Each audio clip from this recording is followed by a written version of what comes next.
ಪ್ರೀತಿಯ ವಿದ್ಯಾರ್ಥಿಗಳೇ, ಎಲ್ಲರಿಗೂ ಬೆಳಗಿನ ಶುಭೋದಯಗಳು. ನಿನ್ನೆಯ ತರಗತಿಯಲ್ಲಿ ನಾವು 8ನೇ ತರಗತಿ ಗದ್ಯ ಪಾಠ ಸಪ್ತಾಕ್ಷರಿ ಮಂತ್ರ ಈ ಪಾಠಭಾಗದ ಬಗ್ಗೆ ತಿಳ್ಕೊತಾ ಇದ್ದೀನಿ. ಈ ಪಾಠಭಾಗವನ್ನು ಮುದ್ದಣ್ಣ ಕವಿ ಬರೆದಿರ್ತಕ್ಕಂಥದ್ದು ಮಕ್ಕಳೇ. ಉಡುಪಿ ಜಿಲ್ಲೆಯ ಕಾರ್ಕಳ ತಾಲೂಕಿನ ನಂದಳಿಕೆಯ ಶ್ರೀ ಮಹಾಲಿಂಗೇಶ್ವರ ದೇವಳದ ಮಾಲೆಗಾರರಾಗಿ ಕೆಲಸ ಮಾಡ್ತಿದ್ದಂತಹ ತಿಮ್ಮಪ್ಪಯ್ಯ ಮತ್ತು ಮಹಾಲಕ್ಷ್ಮಮ್ಮ ದಂಪತಿಗಳ ಮಗನಾಗಿ 1870 ಜನವರಿ 24ರಂದು ಜನಿಸಿದಂತಹ ಕವಿ ಮುದ್ದಣ್ಣ. ತಾಯಿ ಈತನನ್ನ ಮುದ್ದಿನಿಂದ ಮುದ್ದಣ್ಣ ಎಂಬ ಕರೆದಿದ್ದರೆ, ಹೀಗಾಗಿ ಇಲ್ಲಿರುವವರೆಗೂ ಇಂದಿಗೂ ಎಂದೆಂದಿಗೂ ಲಕ್ಷ್ಮೀನಾರಾಯಣ ಎಂಬ ನಾಮಕರಣವನ್ನು ಮಾಡಿದ್ದರೂ ಕೂಡ ಕರುನಾಡಿನ ಜನತೆ ಈತರಿಗೆ ಮುದ್ದಣ್ಣ ಅಂತೆ ಕರೀತಾ ಇದ್ದಾರೆ. ಈತ ನಂದಳಿಕೆಯ ಒಂದು ಪ್ರಾಥಮಿಕ ಪಾಠಶಾಲೆಯಲ್ಲಿ ವಿದ್ಯಾಭ್ಯಾಸವನ್ನು ಮುಗಿಸಿ ಉಡುಪಿಗೆ ಬಂದು ವಿದ್ಯಾಭ್ಯಾಸವನ್ನು ಮುಂದುವರಿಸಲಿಕ್ಕೆ ಸಾಧ್ಯವಾಗದಂಥ ಸಂದರ್ಭದಲ್ಲಿ ವ್ಯಾಯಾಮ ಶಿಕ್ಷಕರಾಗಿ ತರಬೇತಿಯನ್ನು ಪಡೆದರೆ ಮಕ್ಕಳೇ. ತರಬೇತಿಯನ್ನು ಪಡೆದು ಅಲ್ಲಿ 1889ರಲ್ಲಿ ಉಡುಪಿಯ ಬೋರ್ಡ್ ಹೈಸ್ಕೂಲ್ನಲ್ಲಿ ವ್ಯಾಯಾಮ ಶಿಕ್ಷಕರಾಗಿ 10 ರೂಪಾಯಿ ಸಂಬಳಕ್ಕೆ ಕೆಲಸಕ್ಕೆ ಸೇರ್ತಾರೆ. ಅಲ್ಲಿಂದ ಸೇವೆ ಆರಂಭ ಆಗ್ತದೆ ಮಕ್ಕಳೇ. ಅದೃಷ್ಟವಶಾತ್ ಅವರಿಗೆ ಮಳಲಿ ಸುಬ್ಬರಾಯ ಎಂಬ ವಿದ್ವಾಂಸರ ಪರಿಚಯ ಆಗಿದ್ದರಿಂದ ಅವರು ಸಾಹಿತ್ಯದ ಮೇಲೆ ಆಸಕ್ತಿ ಬೆಳೆಯುತ್ತೆ. ತತ್ಪರಿಣಾಮವಾಗಿ ರತ್ನಾವತಿ ಕಲ್ಯಾಣ ಮತ್ತು ಕುಮಾರ ವಿಜಯ ಎಂಬ ಯಕ್ಷಗಾನ ಪ್ರಸಂಗಗಳನ್ನು ಬರೀತಾರೆ ಮಕ್ಕಳೇ. ವಾರ್ಧಕ ಷಟ್ಪದಿಯಲ್ಲಿ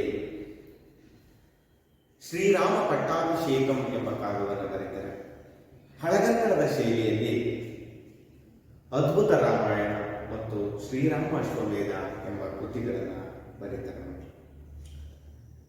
ಈ ಬರೆದು ಹಾಗೆಯೇ ಶಿಕ್ಷಕ ವೃತ್ತಿಯಲ್ಲೂ ಕೂಡ ಕೆಲಸ ನಿರ್ವಹಿಸ್ತಾ ಇದ್ದಂತಹ ಇವರಿಗೆ ಉಡುಪಿಯಿಂದ ಕುಂದಾಪುರದ ಬೋರ್ಡ್ ಹೈಸ್ಕೂಲ್ಗೆ ವರ್ಗಾವಣೆ ಮಾಡ್ತಾರೆ.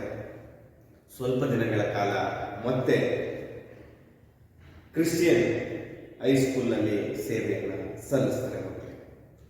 ಕನ್ನಡ ಪಂಡಿತರ. ಇಷ್ಟು ಇವರ ವಿಚಾರಗಳು. ಹೊಸಗನ್ನಡದ ಅರುಣೋದಯದ ಮುಂಗೋಳಿ ಎಂಬ ಪ್ರಶಂಸೆಗೆ ಭಾಜನರಾದಂತಹ ಕವಿ ಮುದ್ದಣ್ಣ ಮಕ್ಕಳೇ. ಕನ್ನಡ ಸಾಹಿತ್ಯ ಇತಿಹಾಸದಲ್ಲಿ ಒಂದು ಸುಭದ್ರ ಸ್ಥಾನವನ್ನು ಪಡೆದುಕೊಂಡಂತಹ ವ್ಯಕ್ತಿಗಳು.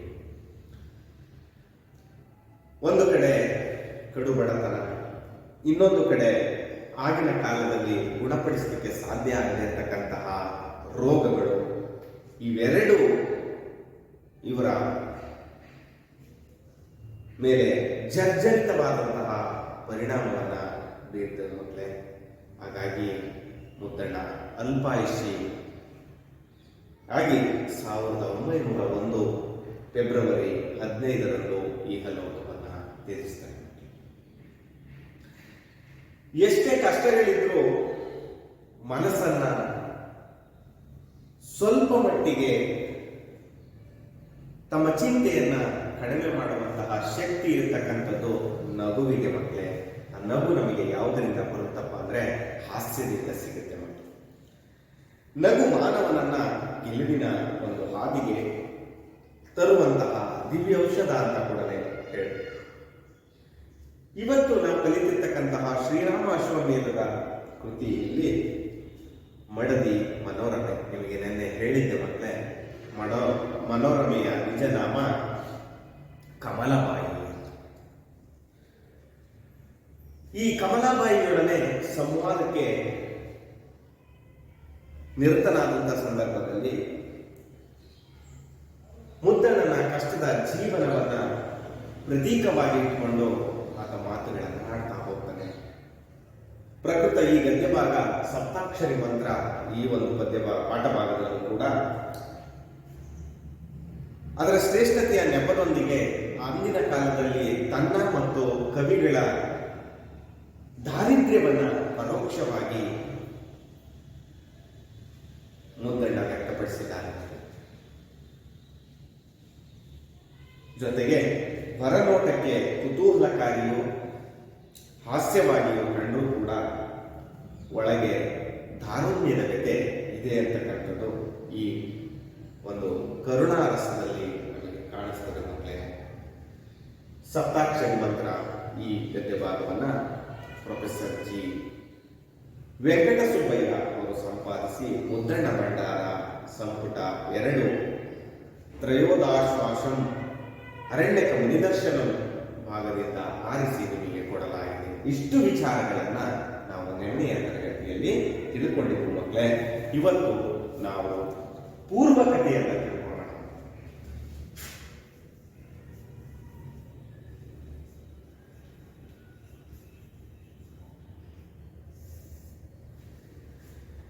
ಒಂದ್ಸಲಿ ಓದ್ತಾ ಹೋಗ್ತೇನೆ, ಗಮನಿಸಿ ಮಕ್ಕಳೇ. ಶ್ರೀರಾಮನು ರಾವಣಾದಿಗಳನ್ನು ಸಂಹರಿಸಿ ಹರಿಭಕ್ತನು ರಾವಣನ ಸಹೋದರನೂ ಆದ ವಿಭೀಷಣಿಗೆ ಲಂಕೆಯ ಪಟ್ಟ ಕಟ್ಟಿ ಸೀತಾ ಸಮೇತ ಅಯೋಧ್ಯೆಗೆ ಬಂದು ರಾಜ್ಯಭಾರ ಮಾಡುತ್ತಿದ್ದನು. ಹೀಗೆ ಹಲವು ವರ್ಷಗಳು ಕಳೆಯುತ್ತಿರಲು ಸೀತೆ ಗರ್ಭಿಣಿಯಾದಳು.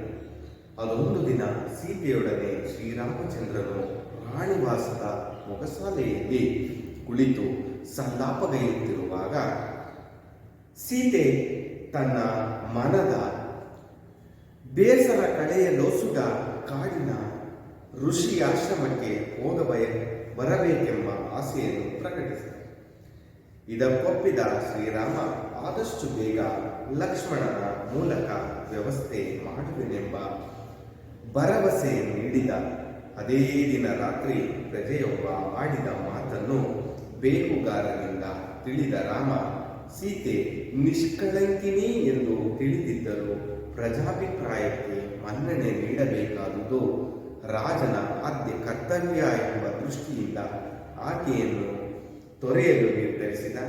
ರಾಜಾಜ್ಞೆಯನ್ನು ಮೀರಲಾರದ ಲಕ್ಷ್ಮಣ ಋಷ್ಯಾಶ್ರಮದ ನೆಪ ಒಡ್ಡಿ ಸೀತೆಯನ್ನು ಕರೆದೊಯ್ದು ಗೊಂಡಾರಣ್ಯದಲ್ಲಿ ಬಿಟ್ಟು ಬಂದ. ಮಕ್ಕಳೇ, ಎಂತಹ ರಾಜನೇ ಆಗಲಿ, ಎಂತಹ ಮಂತ್ರಿಯೇ ಆಗಲಿ, ಎಂತಹ ಜನಗಳೇ ಆಗಲಿ, ಶ್ರೀಮಂತ ಆಗಲಿ, ಬಡವ ಆಗಲಿ, ಅವನಿಗೆ ಅವನದೇ ಆದಂತಹ ಸಮಸ್ಯೆಗಳು ಎದುರಾಗ್ತವೆ ಅನ್ನೋದಕ್ಕೆ ಈ ಒಂದು ಕಥೆಯೇ ಸ್ಪಷ್ಟ ನಿದರ್ಶನ. ಮಕ್ಕಳೇ ನೋಡಿ ಮಕ್ಕಳೇ, ನಿಮಗೆಲ್ಲರಿಗೂ ಗೊತ್ತಿದೆ, ರಾಮ ವನವಾಸವನ್ನ ಮುಗಿಸಿ ವನವಾಸದ ಸಂದರ್ಭದಲ್ಲಿ ಸೀತೆಯ ಅಪಹರಣ ಆಗತ್ತೆ ಮಕ್ಕಳೇ ರಾವಣನಿಂದ. ಆ ರಾವಣನ ಹತ್ರ ಅಥವಾ ರಾವಣ ಅಪಹರಣ ಮಾಡಿದ್ದಾನೆ ಅಂತಕ್ಕಂಥ ವಿಚಾರ ತಿಳಿದಂತಹ ರಾಮ ಸೀತೆಯನ್ನ ಮರಳಿ ಪಡೆಯುವುದಕ್ಕೋಸ್ಕರ ಲಂಕೆಗೆ ಹೋಗಿ ಲಂಕೆಯಲ್ಲಿ ರಾವಣ ಮತ್ತು ರಾವಣಾದಿಗಳನ್ನು, ರಾವಣನ ಸೈನ್ಯ, ರಾವಣನ ಜೊತೆಗಿದ್ದಂತಹ ಎಲ್ಲರನ್ನ ಸಂಹಾರ ಮಾಡ್ತಾನೆ. ನೋಡಿ, ಶ್ರೀರಾಮನು ರಾವಣಾದಿಗಳನ್ನು ಸಂಹಾರ ಮಾಡುವ ಅಂದ್ರೆ ಎಲ್ಲರನ್ನ ಸೋಲಿಸಿ ಹರಿಭಕ್ತನು ರಾವಣನ ಸೋದರನು ಆದ ವಿಭೀಷಣ. ರಾವಣನ ಸೋದರ ಯಾರೋ?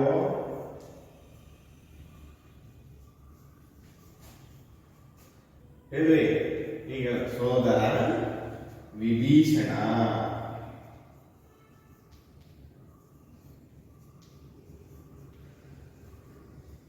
ಈತನಿಗೆ ಲಂಕೆಯ ಪಟ್ಟವನ್ನು ಕಟ್ತಾನೆ. ಲಂಕೆಯನ್ನ ರಾಜನಾಗಿ ಯಾರನ್ನ ಮಾಡ್ತಾನೆ? ವಿಭೀಷಣ. ಮೊದಲು ಯಾರಾಗಿದ್ರು ಲಂಕೆಯ ರಾಜ? ರಾವಣ. ರಾವಣನ ಸಂಹಾರ ಆದ ನಂತರ ವಿಭೀಷಣ.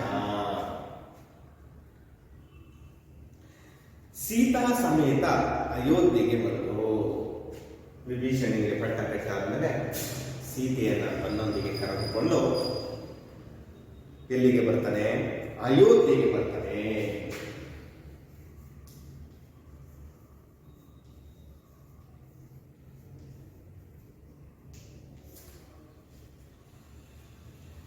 ಬಂದು ರಾಜ್ಯಭಾರವನ್ನ ಮಾಡ್ತಾ ಇದ್ದಾರೆ. ಯಾರೋ? ರಾಮ.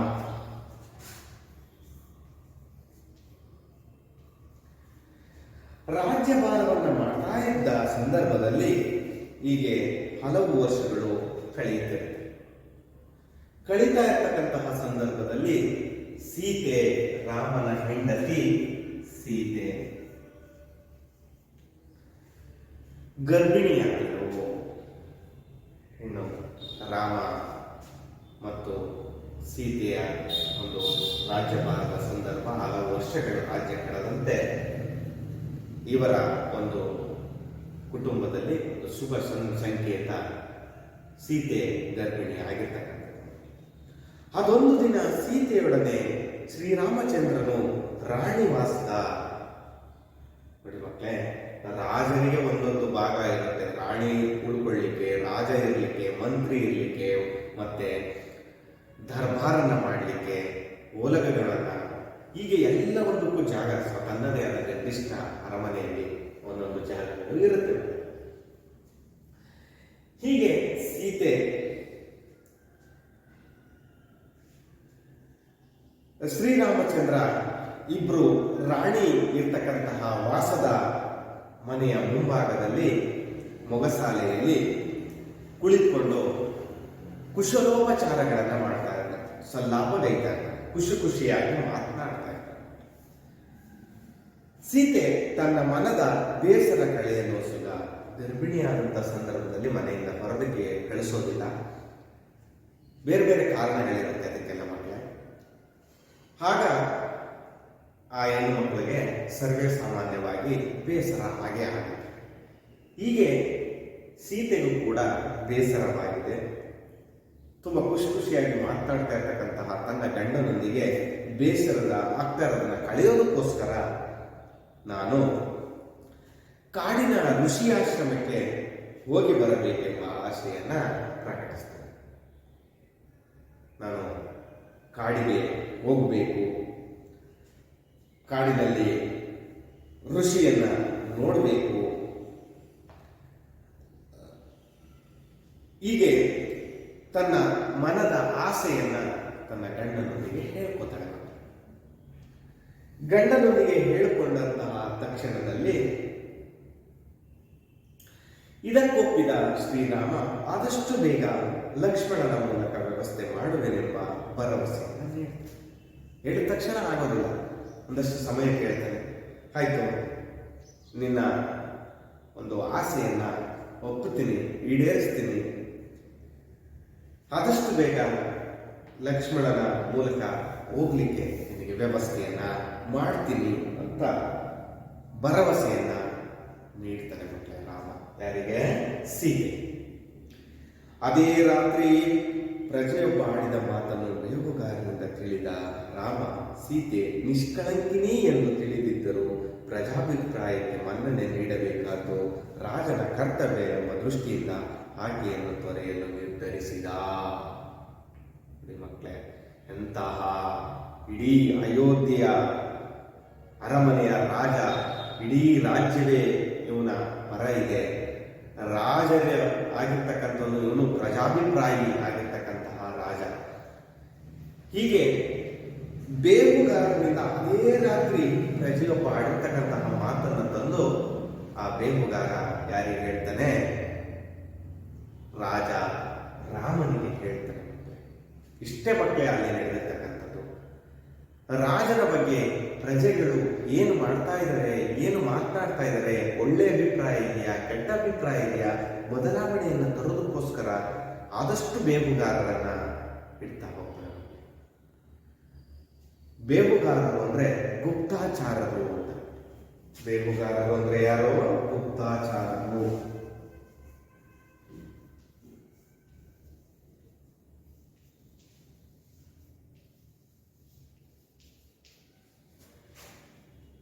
ನಿಮಗೆಲ್ಲ ಗೊತ್ತಿರುತ್ತೆ, ಮಫ್ತಿ ಡ್ರೆಸ್ ಅಲ್ಲಿ ಇರ್ತಾರೆ, ಯೂನಿಫಾರ್ಮ್ ಹಾಕೊಳ್ಳೋದಿಲ್ಲ, ಅನ್ಯೂನಿಫಾರ್ಮ್ ಅಲ್ಲಿ ಇರ್ತಾರೆ, ಕರ್ತವ್ಯದಲ್ಲಿ ನಿರ್ವಹಿಸ್ತಾ ಇರ್ತಾರೆ, ಯಾರು ಅಂತ ಗೊತ್ತಾಗೋದಿಲ್ಲ, ಸಾಮಾನ್ಯದ ಪ್ರಜೆಗಳ ರೀತಿಯಲ್ಲೇ ಇರ್ತಾರೆ. ಅವರನ್ನ ನಾವು ಗುಪ್ತಾಚಾರರು ಅಂತ ಹೇಳ್ತೀವಿ. ಈ ಗುಪ್ತಾಚಾರರನ್ನ ರಾಮ ನೇಮಕ ಮಾಡಿರ್ತಾನೆ. ಅದೇ ಗುಪ್ತಾಚಾರರು ಆ ರಾಜ್ಯದ ಜನರ ಮಧ್ಯದಲ್ಲಿ ಇಟ್ಕೊಂಡು ರಾಜ್ಯದ ಜನರು ಯಾವ ರೀತಿಯಾಗಿ ರಾಜನ ಮೇಲೆ ಅಭಿಪ್ರಾಯವನ್ನು ಹೊಂದಿದ್ದಾರೆ ಅಂತಕ್ಕಂತಹ ವಿಚಾರವನ್ನ ರಾಮನಿಗೆ ಮುಟ್ಟಿಸ್ತಾ ಇದ್ದಾರೆ. ಅವತ್ತಿನ ರಾತ್ರಿ ಹೇಗೆ ಈ ರಾಮ ಸಲ್ಲಾಪಗೈತ ಋಷಿಶ್ರೀಯ ಜೊತೆ ಮಾತನಾಡ್ತಾ ತಾನು ಯಾವ ರೀತಿಯಾಗಿ ತನ್ನ ಬೇಸರ ಕಳೆಯೋದಕ್ಕೋಸ್ಕರ ಈ ರೀತಿಯ ಮಾತುಗಳನ್ನು ಆಡ್ತಾ ಇದ್ದಕ್ಕಂಥ ಸಂದರ್ಭದಲ್ಲಿಯೇ ಆ ಒಂದೇ ರಾತ್ರಿ ಈ ವಿಚಾರ ಅವನಿಗೆ, ಅಂದ್ರೆ ರಾಮ ಎಷ್ಟೇ ಸತ್ಯವಂತನಾಗಿ ಪ್ರಜಾಭಿಪ್ರಾಯಿಯಾಗಿದ್ದು ಕೂಡ ಸೀತೆಯ ಅಪಹರಣ ಆಗಿತ್ತು, ರಾವಣನ ಜೊತೆಗೆ ಸೀತೆ ಇದ್ಲು, ಹಾಗಾಗಿ ಅವಳು ಯಾವುದೇ ರೀತಿಯ ಕೆಟ್ಟ ಅಭಿಪ್ರಾಯ ಬರುವಂಥದ್ದು ಜನರಲ್ಲಿ ಸಹಜವಾಗಿರ್ತದೆ. ಹಾಗಾಗಿ ಆ ಥರದ ಮಾತುಗಳನ್ನ ಪ್ರಜೆ ಆಡಿದೆ. ಆದ್ರೆ ರಾಮನಿಗೆ ಗೊತ್ತು, ನೋಡಿ ಮಕ್ಕಳು, ಸೀತೆ ನಿಷ್ಕಳಂಕಿನಿ ಅಂದ್ರೆ ಯಾವುದೇ ತಪ್ಪನ್ನ ಮಾಡದೇ ಇರ್ತಕ್ಕಂಥವ್ರು.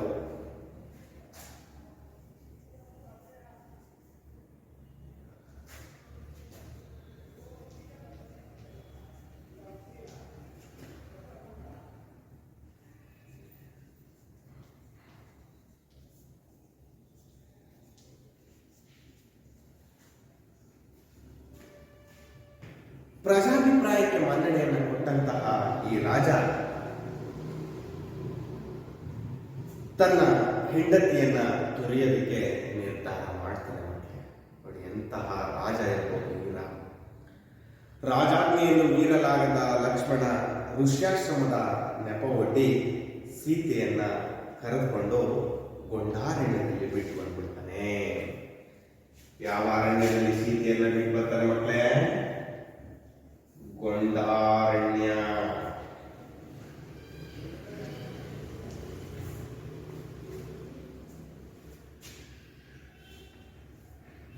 ನೋಡಿ ಎಂತಹ ಸಂದರ್ಭ ಎದುರಾಯಿತು. ಮುಂದಿನ ಕಾರಣ ಇದ್ದ ರಾಜ ರಾಮ ನೆನೆಸಿಕೊಂಡ ಶ್ರೀರಾಮ ಸೀತಾ ಪರಿತ್ಯಾಗದಿಂದ ವೈಯಕ್ತಿಕವಾಗಿ ನೊಂದಿದ್ದರು. ರಾಜ್ಯಭಾರದಲ್ಲಿ ಎಳ್ಳಷ್ಟು ಅಪಚಾರ ಎಸಗದೆ ಪ್ರಜಾಪಾಲನೆಯಲ್ಲಿ ತೊಡಗಿದ್ದ. ಅದೊಂದು ದಿನ ಅಗಸ್ತ್ಯ ಮಹರ್ಷಿಗಳು ಶಿಷ್ಯರೊಂದಿಗೆ ಅಯೋಧ್ಯೆಗೆ ಬಂದಾಗ ಅವರನ್ನು ಗೌರವಾದರಗಳಿಂದ ಬರಮಾಡಿಕೊಂಡ. ರಾಮ ಋಷಿ ಪರಿವಾರವನ್ನು ಷಡಶೋಪಚಾರಗಳಿಂದ ಸತ್ಕರಿಸಿದ.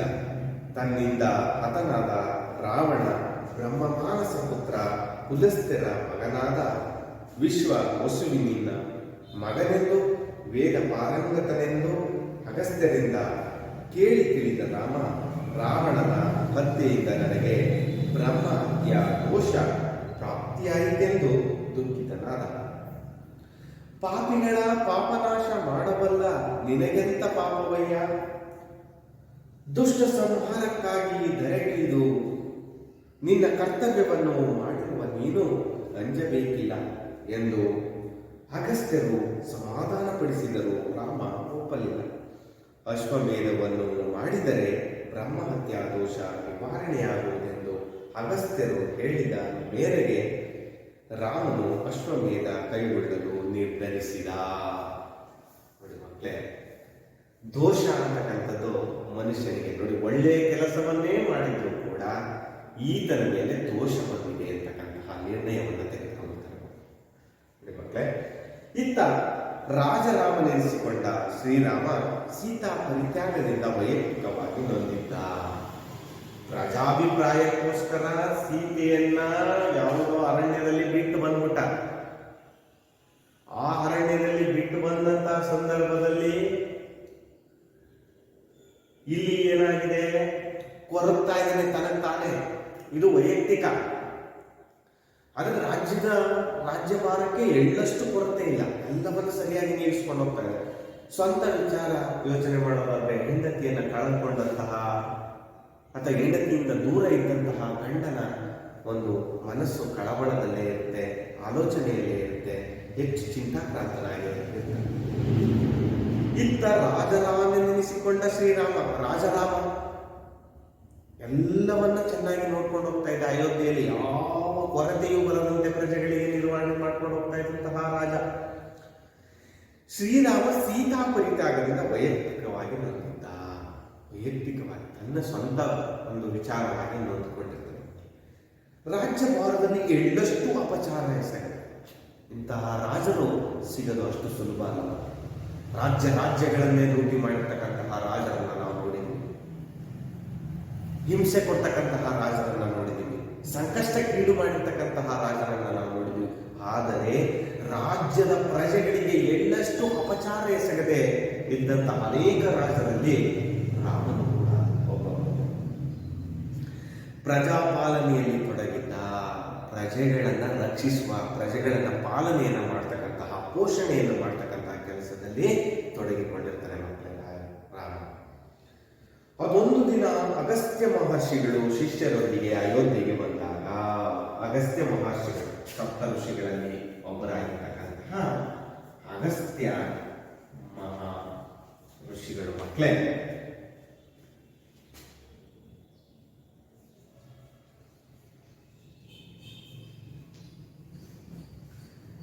ಶಿಷ್ಯರೊಂದಿಗೆ ಅಯೋಧ್ಯೆಗೆ ಬರ್ತಾರೆ ಮಕ್ಕಳೇ.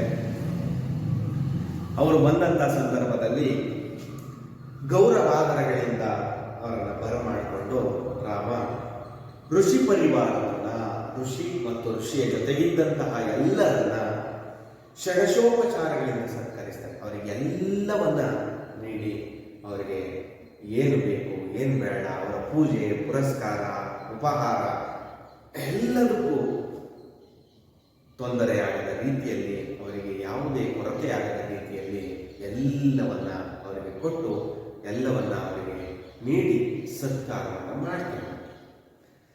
ತನ್ನಿಂದ ಹತನಾದ ರಾವಣ ಅಲ್ವಾ, ರಾಮನಿಂದ ಹತನಾದಂತಹ ವ್ಯಕ್ತಿ ಯಾರೋ ರಾವಣ ಮಕ್ಕಳು. ರಾವಣ ಬ್ರಹ್ಮ ಮಾನಸ ಪುತ್ರ. ನೋಡಿ ಗಮನಿಸಿ ಮಕ್ಕಳೇ,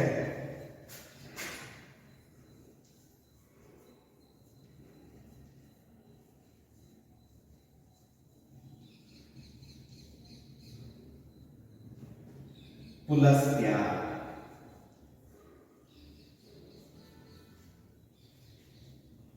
ಪುಲಸ್ತ್ಯನ ಮಗ ವಿಶ್ವವಸು, ವಿಶ್ವವಸುವಿನ ಮಗ ರಾವಣ. ಇಷ್ಟು ನೀವು ಗಮನದಲ್ಲಿ ಇಟ್ಕೊಳ್ಬೇಕಾಗಿರ್ತಕ್ಕಂತಹ ವಿಚಾರ ಮಕ್ಕಳೇ. ಬ್ರಹ್ಮ ಮಾನಸ ಪುತ್ರ ಪುಲಸ್ತ್ಯ, ಪುಲಸ್ತ್ಯನ ಮಗ ವಿಶ್ವವಸು, ವಿಶ್ವವಸುವಿನ ಮಗ ರಾವಣ. ಹಾಗಾದರೆ ಇವನು ಯಾವ ಕುಟುಂಬಕ್ಕೆ ಸೇರ್ತಾನೆಪ್ಪ ಅಂದ್ರೆ ರಾಮ ಬ್ರಹ್ಮ ಮಾನಸ ಪುತ್ರನಾಗ್ತಾನೆ. ವೇದ ಪಾರಂಗತನೆಂದು ಅಗಸ್ತ್ಯನಿಂದ ಕೇಳಿ ತಿಳಿದ. ಈತ ವೇದ ಪಾರಂಗತನು ಕೂಡ ಹೌದು. ಯಾರ ಮಕ್ಕಳೇ? ರಾವಣ. ವೇದಗಳನ್ನು ಚೆನ್ನಾಗಿ ಅಧ್ಯಯನ ಮಾಡಿದಂತಹ ವ್ಯಕ್ತಿ ರಾವಣ ಮಕ್ಕಳೇ. ನೋಡಿ, ಈ ವಿಚಾರಗಳು ನಿಮಗೆ ಗೊತ್ತಿರಬೇಕು. ಆತ ಎಷ್ಟೇ ಅಪಚಾರವನ್ನು ಬೆಸಗಿದ್ರು, ಸೀತೆಯನ್ನು ಅಪಹರಣ ಮಾಡಿದ್ರು, ಯಾವುದೇ ಕಾರಣಕ್ಕೂ ಆಕೆಗೆ ಯಾವುದೇ ತೊಂದರೆಯನ್ನು ಕೂಡ ಕೊಟ್ಟಿರೋದಿಲ್ಲ ಮಕ್ಕಳು. ರಾವಣ ಬ್ರಹ್ಮ ಮಾನಸ ಪುತ್ರ ಪುಲಸ್ತ್ಯನ ಮಗನಾದ ವಿಶ್ವವಸುವಿನ ಮಗನೆಂದು ವೇದ ಪಾರಂಗತನೆಂದು ಅಗಸ್ತ್ಯನಿಂದ ಕೇಳಿ ತಿಳಿದ ರಾಮ. ಅಗಸ್ತ್ಯ ಮುನಿಗಳಿಂದ, ಅಗಸ್ತ್ಯ ಮಹರ್ಷಿಗಳಿಂದ ಕೇಳಿ ತಿಳಿತಾನೆ ಮಕ್ಕಳು. ವಿಚಾರ ಇವನಿಗೆ ಗೊತ್ತಿರೋದಿಲ್ಲ. ಈಗ ವಿಚಾರ ತಿಳಿದ ತಕ್ಷಣವೇ ರಾವಣನ ಹತ್ಯೆಯಿಂದ ತನಗೆ ಬ್ರಹ್ಮಹತ್ಯಾ ದೋಷ ಪ್ರಾಪ್ತಿಯಾಯಿತೆಂದು. ಯಾವ ದೋಷ ಆಗಿದೆ? ಬ್ರಹ್ಮ ಹತ್ಯಾ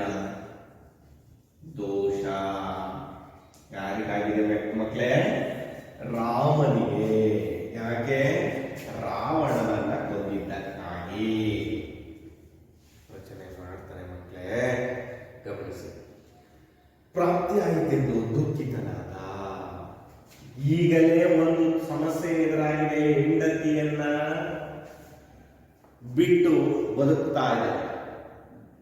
ಬರೀ ಪ್ರಜೆಗಳ ಒಂದು ಮಾತಿಗೋಸ್ಕರ ಅವಳು ಕಳಂಕಿನಿ ಅಲ್ಲ, ಪತಿವ್ರತೆ ಅಂತ ಜನರಿಗೆ ಗೊತ್ತಾಗ್ಲಿ ಅಂತ ಕಾರಣಕ್ಕೋಸ್ಕರ ರಾಮ ತನ್ನ ಹೆಂಡತಿ ಸೀತೆಯನ್ನ ಅರಣ್ಯಕ್ಕೆ ಬಿಟ್ಟು ಬಂದಿದ್ದಾನೆ.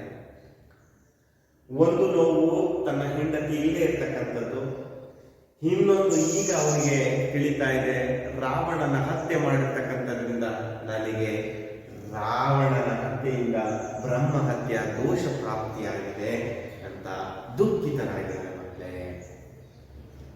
ಆಗ ಅಗಸ್ತ್ಯ ಮಹರ್ಷಿಗಳು ಹೇಳ್ತಾರೆ ಮಕ್ಕಳೇ, ನೋಡಿ ಎಂತ ಪಾಪಿಗಳ ಪಾಪ ನಾಶ ಮಾಡಬಲ್ಲ ನಿನಗೆಂತ ಪಾಪವಯ್ಯ. ನೀನು ಪಾಪಿಗಳನ್ನ ನಾಶ ಮಾಡಿದ್ದೆ, ಅದು ಒಳ್ಳೆಯ ಕೆಲಸ. ಅದು ನಿನಗೆ ಹೆಂಗೆ ಪಾಪ ಆಗುತ್ತಪ್ಪ? ನೀನು ಯಾವುದಕ್ಕೂ ಯೋಚನೆ ಮಾಡಬೇಡ. ನೀನು ಮಾಡಿರ್ತಕ್ಕಂಥದ್ದು ಒಳ್ಳೆಯದು. ದುಷ್ಟ ಸಂಹಾರಕ್ಕಾಗಿ ಧರೆಗಳಿಗೆ ಬಂದಿದೆ. ನೀನು ಕೆಟ್ಟ ಜನರ ನಾಶಕ್ಕೋಸ್ಕರ ಭೂಮಿಗೆ ಬಂದಂತಹ ರಾಜ ನೀನು. ನಿನ್ನ ಕರ್ತವ್ಯವನ್ನು ಮಾಡಿದವ ನೀನು. ಅಂಜಬೇಕಾಗಿಲ್ಲ, ನೀನು ಹೆದರಬೇಕಾಗಿಲ್ಲ, ಭಯಪಡಬೇಕಾಗಿಲ್ಲ. ನಿನ್ನ ಕರ್ತವ್ಯ ನೀನು ಮಾಡಿದ್ಯಾ, ದುಷ್ಟರನ್ನ ಸಂಹಾರ ಮಾಡಿದ್ಯಾ ಮಗನೇ. ನೀನು ಯಾವುದಕ್ಕೂ ಅಂಜಬೇಕಾದಂತಹ ಅಗತ್ಯ ಇಲ್ಲ ಎಂದು ಅಗಸ್ತ್ಯರು ಸಮಾಧಾನ ಪಡಿಸಿದರು. ಅಗಸ್ತ್ಯ ಮಹರ್ಷಿಗಳು ರಾಜನಾಗಿರ್ತಕ್ಕಂತಹ ರಾಮನನ್ನ ಏನೆಲ್ಲ ಸಮಾಧಾನ ಮಾಡಲಿಕ್ಕೆ ಸಾಧ್ಯ ಇದೆಯೋ ಅಷ್ಟು ವಿಚಾರಗಳನ್ನು ಹೇಳಿ ಸಮಾಧಾನ ಪಡಿಸ್ತಾ ಇದ್ದಾರೆ. ರಾಮ ಒಪ್ಪಲಿಲ್ಲ. ಎಷ್ಟು ಸಮಾಧಾನ ಮಾಡಿದ್ರು ರಾಮ ಅದಕ್ಕೆ ಒಪ್ತಾ ಇಲ್ಲ ಮಕ್ಕಳೇ.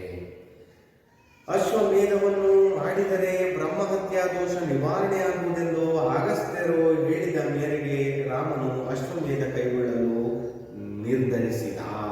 ನೋಡಿ ಮಕ್ಕಳೇ, ಕೊನೆಗೆ ನಾನು ಬ್ರಹ್ಮಹತ್ಯೆ ದೋಷ ಮಾಡಿದ್ದೀನಿ, ಆ ದೋಷದ ನಿವಾರಣೆಯನ್ನು ನಾನು ಮಾಡಿಕೊಳ್ಳೇಬೇಕು.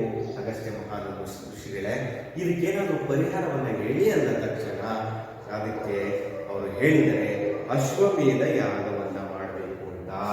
ಯಾವ ಯಾಗ ಮಕ್ಕಳೇ?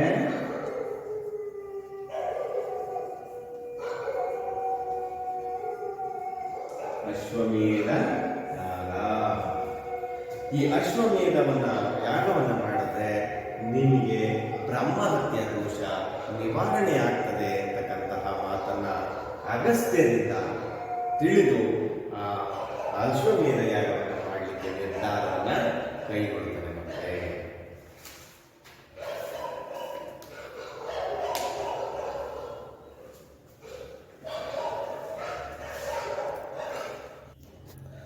ಮುಂದೆ ಗಮನಿಸಿ ಮತ್ತೆ ಮುಂದಿನ ಪ್ಯಾರ. ಯಜ್ಞಾಶ್ವದ ಬೆಂಗಾವಲಿಗೆ ಶತ್ರುಘ್ನನ ಮುಂದಾಳತ್ವದಲ್ಲಿ ಜಾಂಬವ, ಹನುಮಂತ, ಸುಗ್ರೀವಾದಿ ಕಪಿ ವೀರರು ಹಾಗೂ ಅಯೋಧ್ಯೆಯ ಸೈನ್ಯ ಹೊರಟಿತು. ಯಜ್ಞಾಶ್ವ ತನ್ನಿಚ್ಛಾನುಸಾರ ನಾನಾ ಕಡೆಗಳಲ್ಲಿ ಸಂಚರಿಸುತ್ತಿರುವಾಗ ಕೆಲವು ರಾಜರು ಇದು ರಾಮನ ಯಜ್ಞಾಶ್ವವೆಂದು ತಿಳಿದ ತಕ್ಷಣ ಕಪ್ಪ ಕಾಣಿಕೆ ನೀಡಿ ತಾವು ಅಶ್ವದ ಬೆಂಗಾವಲಿಗೆ ಹೊರಟರು. ಕೆಲವರು ಅಶ್ವವನ್ನು ಕಟ್ಟಿ ಕದನಕ್ಕಿಳಿದು ಸೋತು ಶರಣಾದರು. ಹೀಗೆ ಸಂಚರಿಸುತ್ತಾ ಚಳಿಗಾಲದಲ್ಲಿ ಒಂದು ದಿನ ಯಜ್ಞಾಶ್ವ ಅರಣ್ಯಕ ಮುನಿಯ ಆಶ್ರಮವನ್ನು ಹೊಕ್ಕಿತು. ವಿಷಯ ತಿಳಿದ ಶತ್ರುಘ್ನಾದರು ಮುನಿಯ ದರ್ಶನ ಮಾಡಿ ಆಶೀರ್ವಾದ ಪಡೆಯುವ ಸಲುವಾಗಿ ಆಶ್ರಮವನ್ನು ಪ್ರವೇಶಿಸಿ ವಂದಿಸಿದರು. ತಮ್ಮ ಆಶ್ರಮಕ್ಕೆ ಬಂದ ಶತ್ರುಘ್ನ ಹಾಗೂ ಅವನ ಪರಿವಾರವನ್ನು ಅರಣ್ಯಕ ಆಶೀರ್ವದಿಸಿ ಸತ್ಕರಿಸಿದ. ಇಲ್ಲಿ ಮತ್ತೆ ಯಜ್ಞಾಶ್ವ ಅಶ್ವಮೇಧ ಯಾಗ ಅಂದ್ರೆ ಇಷ್ಟೇ ಮಕ್ಕಳೇ. ಒಂದು ಕುದುರೆಯ ಹಣೆಯ ಪಟ್ಟಿಯ ಮೇಲೆ ರಾಮನ ವಿಚಾರವನ್ನು ಬರೆದು ಇದು ರಾಮನ ಕುದುರೆ, ಇದು ಎಲ್ಲಿ ಬೇಕಾದರೂ ಸ್ವತಂತ್ರವಾಗಿ ಪ್ರಯಾಣ ಮಾಡಬಹುದು, ಆ ಪ್ರದೇಶ ಎಲ್ಲವೂ ಕೂಡ ರಾಮನಿಗೆ ಸೇರಿತು. ಯಾರಾದರೂ ತಡೆಯುವ ಧೈರ್ಯ ಇದ್ರೆ ಈ ಒಂದು ಆ ಕುದುರೆಯನ್ನ ತಡಿಬಹುದು. ಆ ಕುದುರೆಯ ತಡೆದಂತಹ ವ್ಯಕ್ತಿ ರಾಮನ ಸೈನ್ಯದೊಂದಿಗೆ ಯುದ್ಧ ಮಾಡಬೇಕಾಗ್ತದೆ. ಯುದ್ಧ ಮಾಡಿ ಸೋತಿ ಶರಣಾಗಬೇಕಾಗ್ತದೆ. ಯಾಕೆಂದ್ರೆ ಅಷ್ಟೊಂದು ಬಲಾಢ್ಯವಾದ ಸೈನ್ಯ ಇತ್ತು ರಾಮನ ಅಯೋಧ್ಯೆಯಲ್ಲಿ. ಯಜ್ಞಾಶ್ವದ ಬೆಂಗಾವಲಿಗೆ ಶತ್ರುಘ್ನ ಯಾರನ್ನ ಕಳಿಸಿದ ಮಕ್ಕಳೇ? ಶತ್ರುಘ್ನ ಮುಂದಾಳತ್ವ.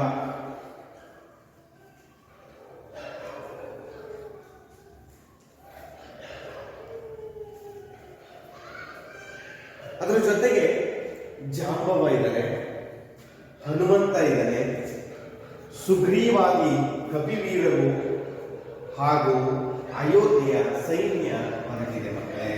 ಇಷ್ಟು ಜನರಿದ್ದಾರೆ. ಅಗಸ್ತ್ಯ ಮುನಿಗಳ ಹೇಳಿದಂತಹ ಬ್ರಹ್ಮಹತ್ಯಾ ದೋಷದ ನಿವಾರಣೆಗೋಸ್ಕರ ಅಶ್ವಮೇಧ ಯಾಗವನ್ನ ಕೈಗೊಂಡಂತಹ ರಾಮ ಅದನ್ನ ಯಜ್ಞಾಶ್ವ ಅಂದ್ರೆ ಯಜ್ಞದ ಕುದುರೆ,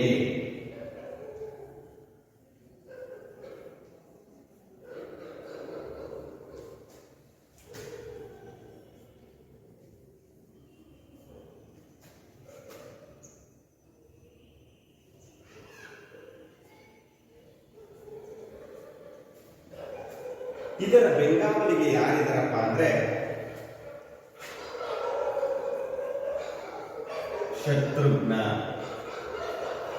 ಶತ್ರುಘ್ನನ ಜೊತೆಯಲ್ಲಿ ಜಾಂಬವನ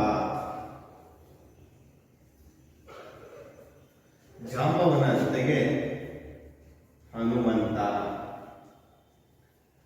ಜೊತೆಗೆ ಸುಗ್ರೀವ,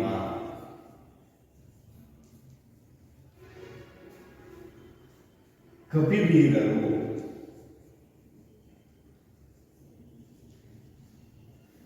ಅಯೋಧ್ಯೆಯ ಸೈನ್ಯ.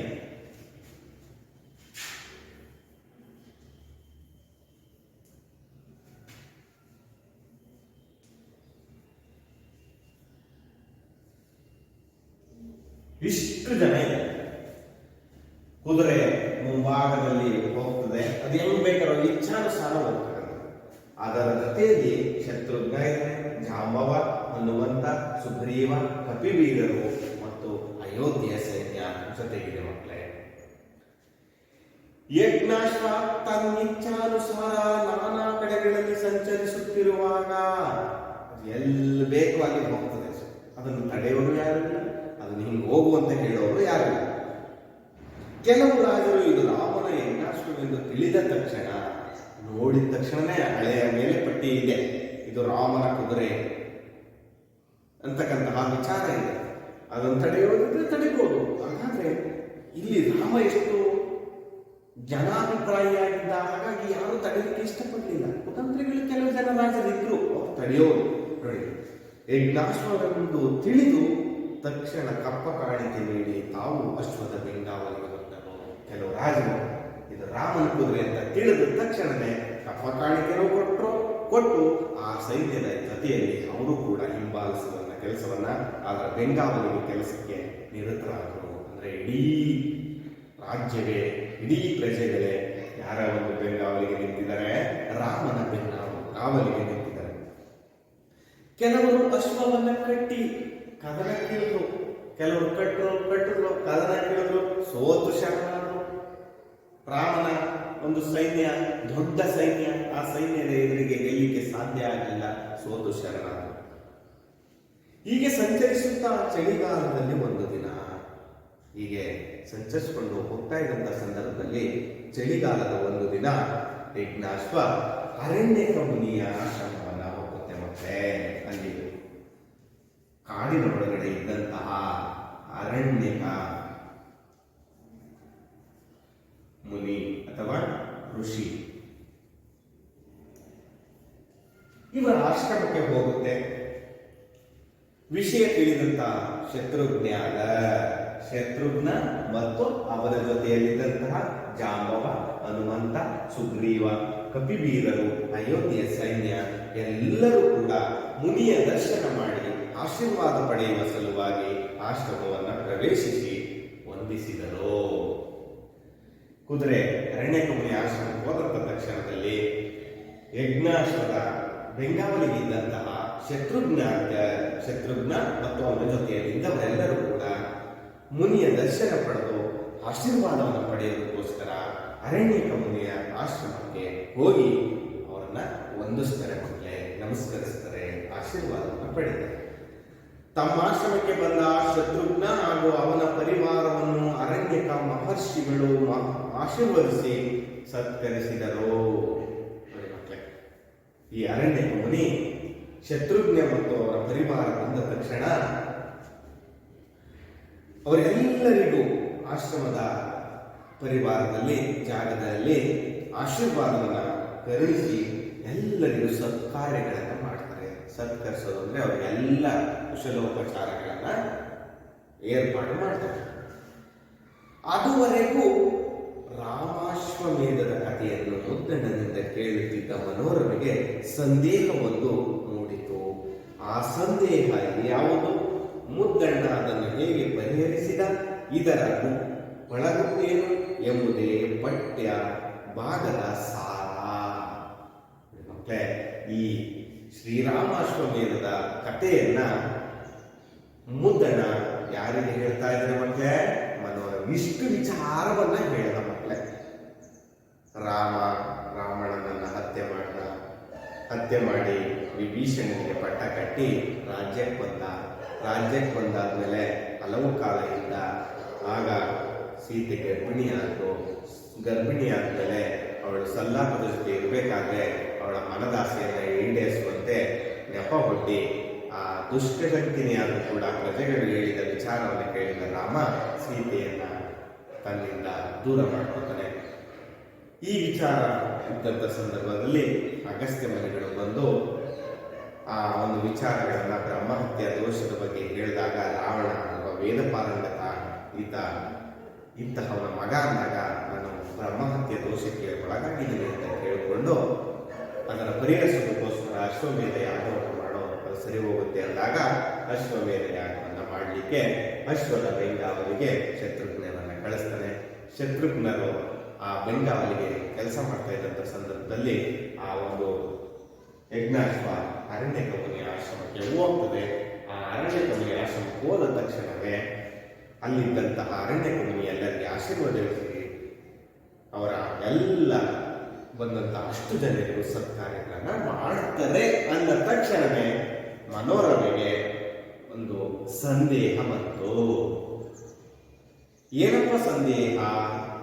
ಅದನ್ನು ಮುದ್ದಣ್ಣ ಹೇಗೆ ಪರಿಹರಿಸಿದ, ಇದರ ಒಳಗುಟ್ಟೇನು ಎಂಬುದೇ ಈ ಪಾಠಭಾಗದಲ್ಲಿರ್ತಕ್ಕಂತಹ ಸಾರ. ಮಕ್ಕಳೇ, ಎಷ್ಟು ಪೂರ್ವಕತೆ ನಿಮಗೆ ಅರ್ಥ ಆಗುತ್ತೋ ಆ ಪಾಠವು ಕೂಡ ಅಷ್ಟೇ ಚೆನ್ನಾಗಿ ನಿಮಗೆ ಅರ್ಥ ಆಗುತ್ತೆ ಮಕ್ಕಳೇ. ಹಾಗಾಗಿ ನೀವು ಈ ಪೂರ್ವಕತೆಯನ್ನು ಚೆನ್ನಾಗಿ ಅರ್ಥ ಮಾಡ್ಕೊಂಡ್ರಿ ಅಂತ ಭಾವಿಸ್ತಾ ನಾನು ನಿಮಗೆ 1-2-3 ಪ್ರಶ್ನೆಗಳನ್ನು ಕೇಳ್ತಾ ಹೋಗ್ತೀನಿ ಮಕ್ಕಳೇ. ನೀವು ಎಷ್ಟರ ಮಟ್ಟಿಗೆ ಅರ್ಥ ಆಯಿತು ಅನ್ನೋದಕ್ಕೆ ನೀವು ಸರಿಯಾದ ಉತ್ತರಗಳನ್ನು ಕೊಟ್ಟರೆ ನನಗೆ ಖುಷಿ ಆಗುತ್ತೆ ಮಕ್ಕಳೇ.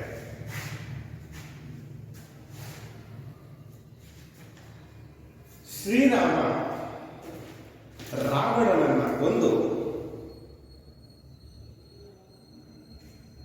ಹರಿಭಕ್ತನಾದಂತಹ ರಾವಣನ ತಮ್ಮನಾದಂತಹ ಇವನಿಗೆ ಪಟ್ಟವನ್ನು ಕಟ್ಟಿದನು. ರಾವಣನ ಸಂಹರಿಸಿ ಲಂಕೆಯ ಪಟ್ಟವನ್ನ ಯಾರಿಗೆ ಕಟ್ಟಿದನು ರಾಮ? ಮಕ್ಕಳು ಹೇಳಿ, ಯಾರಿಗೆ ಕಟ್ಟನೆ? ಲಂಕೆಯ ಪಟ್ಟವನ್ನ ಈತನಿಗೆ ಕಟ್ಟದ ಅಂತ ಹೇಳಿದ ಮಕ್ಕಳು. ಎಸ್, ಯಾರೋ? ವಿಭೀಷಣ.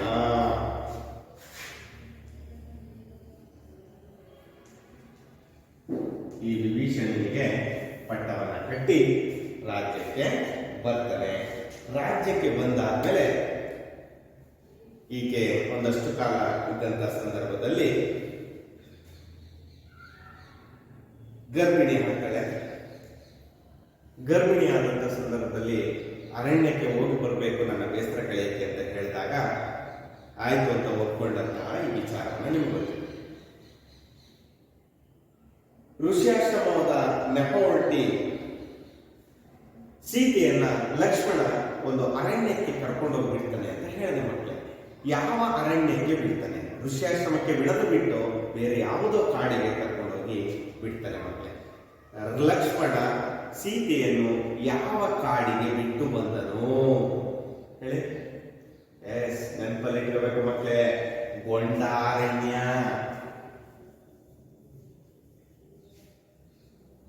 ಯಾವ ಕಾಡಿಗೆ ಬಿಟ್ಟು ಬರ್ತಾನೆ? ಗೊಂಡಾರಣ್ಯ. ಹೀಗೆ ತನ್ನ ಹೆಂಡತಿಯನ್ನು ಕಳೆದುಕೊಂಡಂತಹ ಅಥವಾ ಹೆಂಡತಿಯನ್ನ ತೊರೆದಿರ್ತಕ್ಕಂತಹ ರಾಮ ಚಿಂತೆಯಲ್ಲಿ ಇರುವಾಗ ಆ ಒಂದು ಅಯೋಧ್ಯೆಗೆ ಭೇಟಿ ಕೊಡ್ತಾರೆ ಮಕ್ಕಳ ಋಷಿಮುನಿಗಳು. ಆ ಅಯೋಧ್ಯೆಗೆ ಭೇಟಿ ಕೊಟ್ಟಂತಹ ಋಷಿಗಳು ಯಾರು ಮಕ್ಕಳೇ? ಈಗ ತಾನೇ ಹೇಳಿದಿರಿ, ಚೆನ್ನಾಗಿ ಗಮನದಲ್ಲಿ ಇಟ್ಕೊಂಡಿದಿರಿ. ಎಸ್, ಅಗಸ್ತ್ಯ ಮಹರ್ಷಿಗಳು.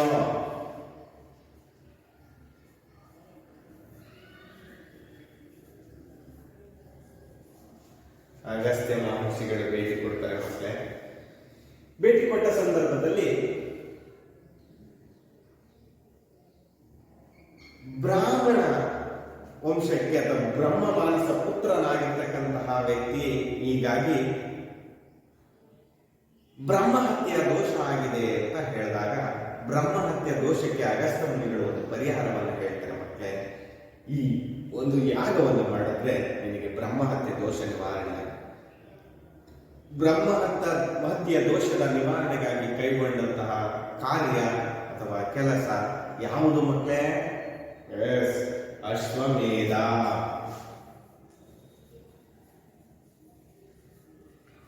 ಅಶ್ವಮೇಧವನ್ನ ಕೈಗೊಂಡಂತೆ ಇದಾದ್ಮೇಲೆ ಈ ಅಶ್ವಮೇಧದ ಬೆಂಗಾವಲಿಗೆ ರಾಮನ ತಮ್ಮನಾಗಿರ್ತಕ್ಕಂತಹ ಇವನನ್ನ ಬೆಂಗಾವಲಿಗೆ ಬಿಡ್ತಾರೆ ಮಕ್ಕಳೇ, ಅಥವಾ ಬೆಂಗಾವಲಿಗೆ ಕಳಿಸ್ತಾನೆ. ಯಾರೋ? ಶತ್ರುಘ್ನ.